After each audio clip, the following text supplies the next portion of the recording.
আসসালামু আলাইকুম। আজ অনার্স চতুর্থ বর্ষ partial differential equation chapter 1 example 8 এর সমাধান নিয়ে আলোচনা করব। তো এটার প্রশ্নটা প্রথমে পড়ে নেওয়া যাক।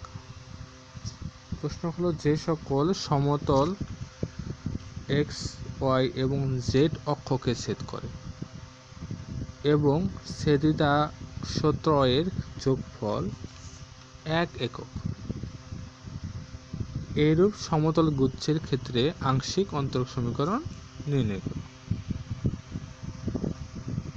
তার মানে আমাদের এমন একটা আংশিক অন্তরক সমীকরণ গঠন করতে বলছে যা এক্স অক্ষ, ওয়াই অক্ষ এবং জেড অক্ষকে ছেদ করে। আর এই যে ছেদ করছে এই তিনটার যোগফল হলো কত? 1 একক। তাহলে আমরা প্রথমে ধরে নিব যে সমতল গুচ্ছের সমীকরণ। এটা আসলে আমরা জানি, যেমন এটা 9-10 ইন্টারের মধ্যে আমরা শিখছি যে এক্স অক্ষকে এবং ওয়াই অক্ষকে ছেদ করে এরূপ সমীকরণ হলো x by a plus y by b. এখন এক্ষেত্রে শুধু যেহেতু জেড অক্ষকে ছেদ করে তাহলে জেড বাই সি এক্সট্রা আসবে, অর্থাৎ x by a plus y by b plus z by c is equal হলো 1। এটা আমাদের সমতল গুচ্ছের সমীকরণ। আর প্রশ্ন মতে আমাদের লিখতে পারি যে A plus B plus C is equal হলো 1। এটা আমাদের শর্ত। তো আমরা প্রথমে কি করব, 1 নংকে এক্স এবং ওয়াই এর সাপেক্ষে আংশিক অন্তরজ নির্ণয় করব। প্রথমে এক্স এর সাপেক্ষে করলে 1 বাই এ, এটা কনস্ট্যান্ট, ওয়াই বাই বি, তাহলে এটা হয়ে যাবে 0। আর জেড বাই সি কে যদি আমরা এক্স এর সাপেক্ষে আংশিক অন্তরজ করি তাহলে হবে 1 বাই সি, যেহেতু এটা কনস্ট্যান্ট আগে এসে পড়বে। আর জেড কে এক্স এর সাপেক্ষে আংশিক অন্তরজ করলে হবে কি ডেল ডেল এক্স জেড, আর 1 কে করলে হবে 0। এখন ডেল ডেল এক্স জেড এর মান হলো পি সূত্র অনুযায়ী। এখানে আমরা এর মানটা বের করলে মানটা বের হয় হলো মাইনাস সি বাই পি। সেমভাবে যদি আমরা ওয়াই সাপেক্ষে করি তাহলে 1 by b plus 1 by c into del del y z, এর মান হলো কিউ। তাহলে বির মানটা বের হবে আমাদের মাইনাস সি বাই কিউ।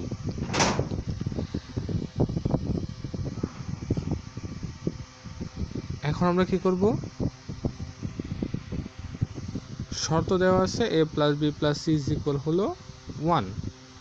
এখন আমরা এর মানটা বের করছি, এর মানটা, বির মানটা এবং সি, অর্থাৎ এ এবং বির মানটা বের করছি। এখন শুধুমাত্র সির মানটা বের করতে হবে, এবং সির মানটা আমাদের যখন সমীকরণ ওখানে বসিয়ে দিলেই আমাদের অ্যান্সারটা আসবে। তাহলে এর মানটা আমরা পাইছি মাইনাস সি বাই পি, বির মানটা পাইছি মাইনাস সি বাই কিউ, আর সির জায়গায় রয়েছে। তাহলে এখানে আমরা কি করতে পারি, সিটা কমন নিতে পারি। তাহলে এখানে থেকে কত 1, একটু সাদায় লিখেছি, এখানে 1 থাকে, এখানে মাইনাস 1 বাই পি থাকে, এখান থেকে কত, এখানে কত থাকে প্লাস 1 বাই কিউ থাকে, প্লাস 1 বাই কিউ থাকে। সরি, এখানে মাইনাস হবে, এখানে মাইনাস হবে, এখানে মাইনাস হবে। তাহলে সেই সমান সমান আমরা মানটা কত পাইতেছি, আমি যদি লসাগু করি তাহলে আসবে হলো p cube minus q minus p divided by p q. এটা যদি এবার থেকে বসে দিতে তাহলে নিচেটা উপরে চলে যাবে, অর্থাৎ p q divided by p q minus p. এখন আমরা এ বি সি এর মানটা এখানে বসিয়ে দিব। তাহলে এর মানটা বসিয়ে দিয়েছি, বির মানটা বসিয়ে দিয়েছি এবং সির মানটাও বসিয়ে দেব। তাহলে সির মানটা পরে বসিয়ে দেবো, যেহেতু একটু ঝামেলার সৃষ্টি হয় সেই জন্য এই সির মানটা আমরা এখানে বসিয়ে দেবো, এখানে আনার পর। অর্থাৎ আমরা এর মানটা বসিয়ে দিয়েছি এবং সির মানটা বসিয়ে দিয়েছি। তাহলে এখানে আমরা সি কমন নেব। তাহলে সি কমন নিলে কী কী থাকে, p x minus q y plus z থাকে। তাহলে এখানে আদি গুণ করলে c equal to minus p x minus q y plus z. এখানে সির মানটা বসিয়ে দিলে হয় মাইনাস পি কিউ, এখানে মাইনাস হবে মাইনাস কিউ মাইনাস পি। তাহলে আর গুণ করলে পি এক্স প্লাস কিউ আর মাইনাস জেড আর পি কিউ, তারপরে মাইনাস পি আর এখানে হবে minus q plus p q equal হবে 0। এবার থেকে বসে নেই, তাহলে এই হবে আমাদের নির্ণয় সমীকরণ।